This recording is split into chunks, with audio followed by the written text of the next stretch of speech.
Welcome to the deep dive. Today, we're diving into leadership with John Maxwell's Developing the Leader Within You 2.0. Yep. You've given us like excerpts from the book and a chapter by chapter summary, so Right. so we've got like a lot to work with. Yeah. It's kind of crazy how many businesses struggle because of a lack of leadership skills.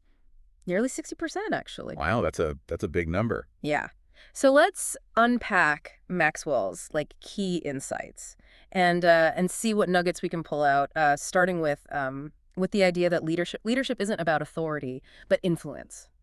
Yeah, I think in chapter 1, Maxwell really flips the script. He basically says that it doesn't matter what your title is. Real leadership is all about the impact you have, the ability to influence people. And that's it's pretty powerful when you think about it. It is. It means that like anyone in any role can be a leader. Right? Have you ever been influenced by teachers, mentors, friends? They didn't need a corner office to make a difference. Yeah, for sure. I mean, think about all the people who've shaped your life. Parents, teachers, coaches, friends, even fictional characters from books or movies. Yeah. They all had an influence on you, Right, exactly. And what's so fascinating here is that Maxwell breaks down the elements of influence. He talks about building credibility so people trust you. He talks about nurturing relationships so you can amplify your impact. And he emphasizes letting your passion shine through to inspire others. These are all about who you are, not what you control. Right, absolutely. It's about your character, your values, your authenticity, not about your position or title. It's about inner strength, not just outward power. Right. But influence is just the beginning, right? In chapter 2, Maxwell goes into something that I think we all kind of struggle with, prioritization. Oh, yeah. Mhm. Prioritization is huge. He calls effective leaders masters of prioritization, and I think he's spot on, right? He is. It's not about trying to do everything, which, let's be honest, usually just leads to burnout and overwhelm. It's about being really intentional with your time and energy and focusing on the things that truly matter. I mean, he gives some like really practical tips, like learning to say no to protect your time, Oh, yeah, which I know can be so hard. it is. But it's so important to set those boundaries. Absolutely. Saying no is a superpower. He also emphasizes the power of delegation, like letting go of tasks to leverage the strengths of your team. And that ties back to influence, doesn't it? Yes. When you trust your team enough to delegate tasks, you're showing them that you value their abilities. You're also freeing yourself up to focus on, the bigger picture, the things that really move the needle. Exactly. So think about your own work, right? Are you spending your time on the right things? The things that drive the biggest results? Or are you getting bogged down in, busy work and less important tasks? That's a great question for us to ponder. Now, moving on to chapter 3, Maxwell talks about character. He says that it's the bedrock of leadership. It is, Why do you think he puts so much emphasis on character? because leadership is about trust, right? People aren't going to follow someone they don't believe in. Right. So think about the leaders you've admired. Have they all demonstrated, strong character traits like integrity and honesty? It's not just about skill, Yeah. it's about values. Absolutely. It's about who you are at your core. And the great thing is that Maxwell gives us really concrete advice for how to build strong character. Yes. He talks about consistency, which means, being the same leader in every situation. He talks about the importance of ethical decision-making, which is, choosing the harder right over the easier wrong. Mm-hmm. And of course, he emphasizes leading by example. Actions speak louder than words. Always. You have to walk the walk, not just talk the talk. I love that. All right, moving on to chapter 4. Maxwell says that that leaders aren't just managers of change, but makers of change. Yes. Okay. And this is where we start to see leadership as a proactive force. It's not about just reacting to change. It's about envisioning something better and inspiring others to work towards it. I love that. Yeah. So how do we become makers of change? That's the question. Well, Maxwell says we need to embrace change, right? Yes.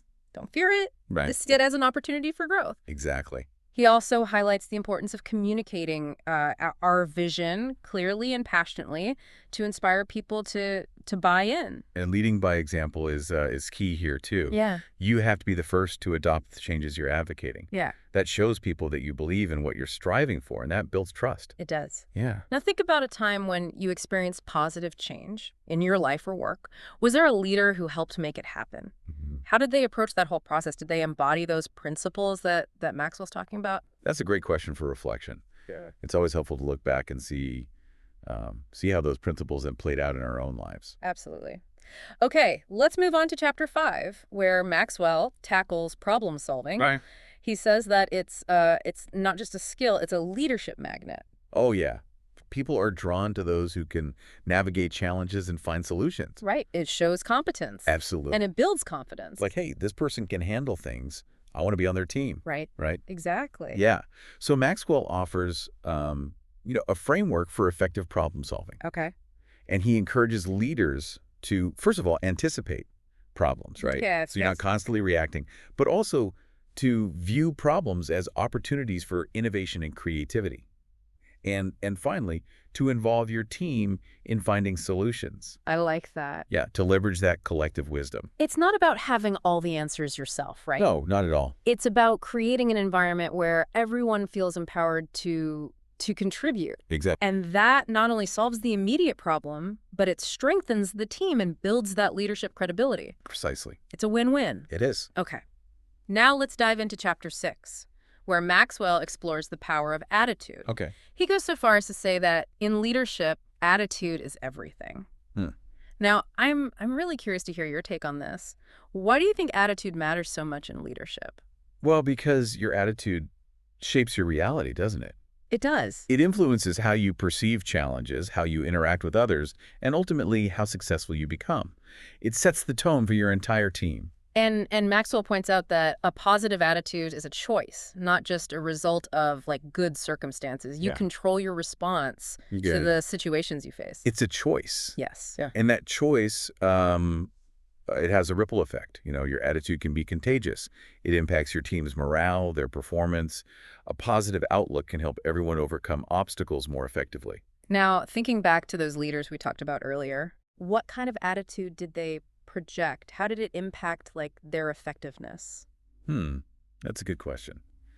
I think the best leaders, they project an attitude of confidence, optimism, and enthusiasm, even in the face of challenges. Did their attitude make you want to follow them? I think so. Yeah, I think a positive attitude is definitely magnetic. It draws people in. Absolutely.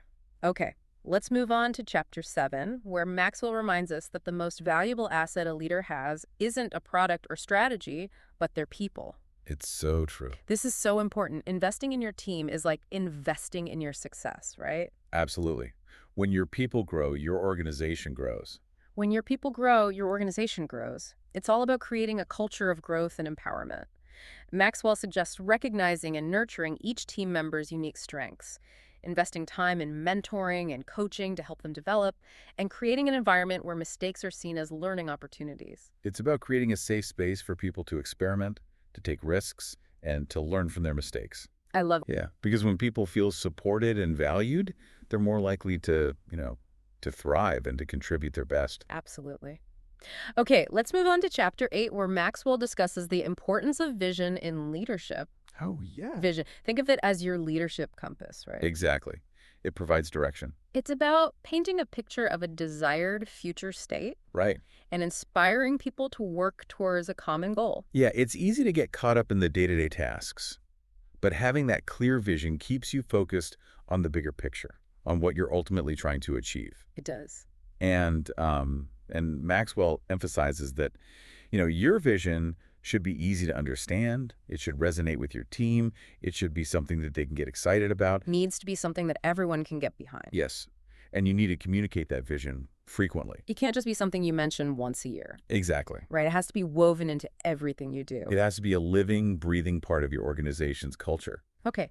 Now think about a time when you were part of a team with a strong shared vision. How did it impact your motivation and performance? Did it make you feel more connected to the work? I think it did. When you feel like you're part of something bigger than yourself, when you're working towards a shared goal that you believe in, it definitely gives you more energy and motivation. It makes you want to go the extra mile. It does. Okay, let's move on to chapter 9, where Maxwell argues that self-discipline is non-negotiable Oh, yeah. for effective leaders. Self-discipline is huge. Self-discipline, I think this is another area where we all struggle. It is. Why is it so crucial for leadership? Well, because leadership requires consistency, focus, and the ability to do what's necessary even when it's hard. And self-discipline is the foundation for all of that. It is. Maxwell offers some really practical advice for cultivating self-discipline, starting with mastering your daily agenda, right? Yes. Control your time, eliminate distractions. It's about controlling your time, eliminating those distractions that can derail us so easily. It's so easy to get sidetracked, to get caught up in the urgent but not important tasks. Self-discipline helps you stay focused on what truly matters. Right. He also emphasizes setting clear goals and, of course, leading by example. Oh, yeah. Right. Your self-discipline, or lack thereof, will inspire or discourage those around you. Remember, self-discipline isn't about being rigid or inflexible. It's about having the inner strength to stay committed to your goals and values, even when things get tough. Okay. Ready for the final chapter? Let's do it. Chapter 10. Maxwell drives home the point that leadership isn't a destination. Yeah. It's a journey. It's a journey of continuous personal growth. He's reminding us that to lead effectively over time, Right. we must constantly evolve, learn, and adapt. And the best leaders, they're lifelong learners. He really encourages us to commit to that lifelong learning, whether it's reading, listening to podcasts like this one, or just engaging with new ideas. Yeah, you have to be curious. You have to be open to new experiences and perspectives. And he highlights the importance of seeking feedback, even when it's hard, right? It's hard. But it's so important. It is. But it's also one of the most valuable gifts you can receive. And use it as a tool for improvement. Absolutely. Feedback helps you see your blind spots. It helps you identify areas where you can grow and develop. He wants us to step outside of our comfort zones. Yes. Set new challenges for ourselves. Growth happens outside of your comfort zone. So what steps can you take today to invest in your own personal growth and leadership development? That's the question, isn't it? Yeah. It really is. It's about identifying those areas where you want to grow, and then, actually seeking out opportunities to learn and develop. Like maybe it's taking a course or attending a workshop or even just shadowing someone you admire. Right. The possibilities are endless. It's exciting to think about, isn't it? This idea that we can constantly be evolving and expanding our leadership capacity. Yeah. Now that we've kind of explored each chapter. Do you see any overarching themes kind of emerging from Maxwell's work? What stands out to you? Well, one of the things that really jumps out at me is this emphasis on personal qualities over positional power. Maxwell constantly reminds us that it's not about the title you hold, but about the character you demonstrate, the integrity you embody, and the attitude you project. Right. It's like he's saying leadership starts from within. It does. Develop yourself first, Yeah. and the influence, the ability to inspire others will naturally follow. Yeah, and I think another theme that's woven throughout the book is the importance of relationships. Oh, absolutely. Maxwell emphasizes that leadership isn't a solo act. Right. It's about connecting with the people you lead, investing in their growth, and creating a culture of trust and collaboration. And I think that's so important because, we've all probably worked with those leaders who try to do everything themselves. Yes. Who are afraid to delegate or empower their teams. Yes, the micromanagers. Exactly. And, they might achieve some short-term wins, but in the long run, they're really missing out on the power of collective wisdom and shared success. They are. So speaking of challenges, Yeah. what are some common misconceptions about leadership that you encounter? What myths do you think people still believe? Oh, there are so many. I think one of the biggest ones is this idea that leadership is about being in charge. Oh, yeah. About, barking orders and expecting everyone to fall in line, like the old command and control model. Right. Which is, it's such an outdated approach, and frankly, it's just not effective in today's world. Right. People are more discerning, they're more empowered, and they want to be inspired, not just instructed. So how do we shift away from that outdated model and embrace a more effective, more human-centered approach to leadership? Well, I think it starts with a shift in mindset. Okay. We need to stop thinking of leadership as a position of power and start seeing it as a responsibility to serve. Leadership as service. Exactly. Interesting. Yeah. What does that look like in practice? Well, it's about asking yourself, how can I help the people I lead to grow, to thrive, to reach their full potential? It's about creating an environment where everyone feels valued, respected, and empowered to contribute their best. It takes the focus off of ourselves and our egos and puts it on the people we're leading. Yes. It's about empowering them to succeed. Now, Maxwell offers a lot of practical advice, like throughout the book. He does. What are some specific tips that stand out to you as being particularly helpful uh, for aspiring leaders? Well, one that always resonates with me is the importance of leading by example. Our actions always speak louder than words. Right. If we want our team to be ethical, hardworking, and committed to excellence, we need to model those qualities ourselves. People are always watching, even when we don't realize it. They are. They're taking cues from our behavior and modeling their own actions accordingly. Exactly. Right. And, that doesn't mean we have to be perfect. We're all human. We all make mistakes, but it's about owning up to those mistakes, learning from them, and continuing to strive to be better. It's about showing that we're all in this together, that we're all learning and growing. Exactly. And another tip that stands out to me is the importance of clear communication. Yes. Maxwell, he really emphasizes the need to articulate your vision in a way that's easy to understand and inspires people to take action. It's about painting a picture of where we're going and why it matters. Yeah. And making sure everyone is on the same page. Make sure everyone's aligned. Exactly. Aligned with the shared goals. Yeah. Now, leadership isn't always easy, right? No, it's not. There will be challenges along the way. There will. What are some of the biggest obstacles that you think people encounter on their leadership journey? Well, I think one of the most common challenges is dealing with resistance to change. Oh, yeah. People are creatures of habit. Right. They like what's familiar. Yeah, even if it's not the best way of doing things. Exactly. So it's natural to resist change. Right. But I think the key is to understand where that resistance is coming from. Is it fear? Is it lack of trust? Or is it simply a feeling of not being heard? Once we understand the root cause, we can address it more effectively. Right. And it might involve communicating the benefits of the change more clearly, maybe involving people in the decision-making process, or even just celebrating those small wins along the way. Yeah, those are great strategies. And another challenge that leaders often face is managing conflict. Oh, yeah. Conflict is inevitable when you have different personalities and perspectives coming together. It's about creating a culture of open communication Absolutely. and respectful dialogue where people feel safe to express their concerns. Yeah, you have to create a space where people feel comfortable speaking up, where they feel like their voices will be heard. We need to foster what's called psychological safety. Yeah, That feeling that you can speak up without fear of retribution or judgment. exactly. And that requires us as leaders to model that behavior ourselves. Okay. We need to be willing to listen to feedback, Right. admit when we're wrong, and to change our minds when presented with new information. We don't have a monopoly on good ideas. Exactly. Okay. Now, shifting gears a bit. Oh. What personal qualities do you think are essential for anyone who wants to be an effective leader? What traits should we be cultivating?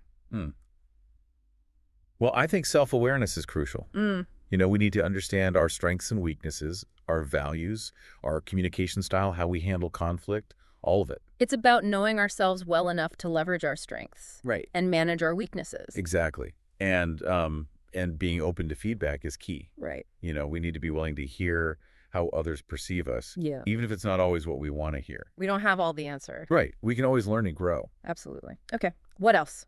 Another essential quality is empathy. Oh, yeah. Being able to understand and relate to the perspectives, feelings, and experiences of others. It's about putting ourselves in their shoes. Exactly. Seeing the world through their eyes. Empathy allows us to connect with people on a deeper level, to build trust and inspire them. Right. It helps us create a more human-centered, compassionate approach to leadership. Yes. Okay. And let's not forget about resilience. Oh, yeah. Leadership isn't always a smooth ride. Right. No. There will be setbacks, challenges, and even failures along the way. We're going to mess up. So resilience is what allows us to bounce back from those setbacks, learn from our mistakes, and keep moving forward. It's about developing that mental and emotional toughness Yes. to weather any storm. To persevere even when things get tough. Yes, to persevere. But I think it's also important to acknowledge the importance of self-care. Oh, yeah. This is often overlooked, but we can't pour from an empty cup, can we? We cannot. If we're not taking care of ourselves, both physically and mentally, we won't be able to show up as our best selves for the people we lead. Okay. What does self-care look like for you? Well, for me, it's about making time for the things that nourish me and replenish me. Right. Whether it's exercise, spending time in nature, or just, getting enough sleep. The simple things. Yeah, the simple things. Yeah. And it's also about setting boundaries, learning to say no, Hmm. and protecting my time and energy. Speaking of vision, Yeah, we talked about how important it is for a leader to have a clear vision of the future. right. But what about when things change? Uh-huh. How do we stay true to our vision while also, being adaptable? It's a great question. And I think it's helpful to view our vision as uh, a guiding star, Okay. a North Star that helps us stay on course, Yeah. but not as a rigid plan set in stone. So it's about holding our vision lightly Yes. with an open mind All right. and a willingness to adjust as needed. Exactly. It's about finding that balance between clarity and flexibility, Mhm. between conviction and adaptability. Now, Maxwell also talks about the importance of influence. Yes. He says that leadership is ultimately about influence, not authority. Hmm. What does that mean in practice? Well, it means that we can't rely on our title or position to get people to follow us. Right. We need to earn their trust and respect. It's about building relationships, demonstrating competence, and inspiring people to buy into our vision. And it's about recognizing that influence is a two-way street. Yes. We need to be willing to listen to others, to value their perspectives, and to be open to changing our minds. It's about creating that collaborative environment where Yeah. everyone feels heard and respected. Yes. Now, one thing that's really relevant in today's world is leading with authenticity. Oh, yeah. What are your thoughts on that? Well, I think authenticity is more important than ever. It is. People are craving genuineness. They are. They can spot a fake a mile away. Absolutely. And I think, one of the biggest challenges for leaders today is to be authentic in a world that's increasingly, superficial and image-driven. Right. So it's about being true to yourself, your values, and your beliefs. It's about showing up as our authentic selves, Yes. even when it's uncomfortable. And that vulnerability can actually be a strength.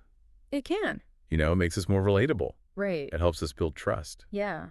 It's also about being clear about our values. Yes. And making sure our actions align with them. Absolutely. People need to see that consistency. And let's not forget about passion. Oh, yeah. Maxwell emphasizes having a passion for what you do. Passion is contagious, isn't it? It is. It's what energizes and motivates us. Yes. And it can inspire others to follow our lead. When we're passionate about our work, it shows. It does. Our enthusiasm is infectious. It's about finding that work that aligns with our values, our interests, and our purpose. It's about finding our why. Exactly. That's when work doesn't feel like work, but like a calling. I like that. But even with passion, we need to be lifelong learners. Yes, we do. The world is constantly changing, and we need to adapt. So true. It's about having that growth mindset, being open to new ideas and constantly seeking out ways to learn and grow. And that learning can come from anywhere: mentors, peers, team members, even our critics. Maxwell also emphasizes the importance of seeking feedback Yes. and using it to improve our leadership skills. Feedback is a gift, It is. even when it's not wrapped in the prettiest package. It's about being willing to listen to constructive criticism. Right. And separating the message from the messenger. And to see feedback as an opportunity to learn and grow. Yes. Okay. Let's talk about delegation. Okay. We all know we can't do everything ourselves, Right. but delegation can be hard. You can. Why do you think Maxwell emphasizes it so much? Well, because delegation is about empowerment. It is. When we delegate effectively, we're giving our team members opportunities to grow and develop their skills. It's about recognizing their strengths, Right. trusting them to do the job. And it frees us up to focus on those things that only we can do, the strategic initiatives that will move the organization forward. So it's a win-win. Speaking of empowerment, Yeah. Maxwell also talks about the importance of creating a culture of empowerment Absolutely. in our teams. This is about giving people the authority and autonomy they need to make decisions and take ownership of their work. Yeah. And when people feel like they have a voice, that their contributions matter, they're more engaged, they're more motivated, It's about fostering a sense of ownership and accountability. and celebrating success along the way. Yes. Celebrating those wins, big and small, boosts morale and creates a more positive work environment. Absolutely. It's about recognizing and appreciating the contributions of our team members. Yes.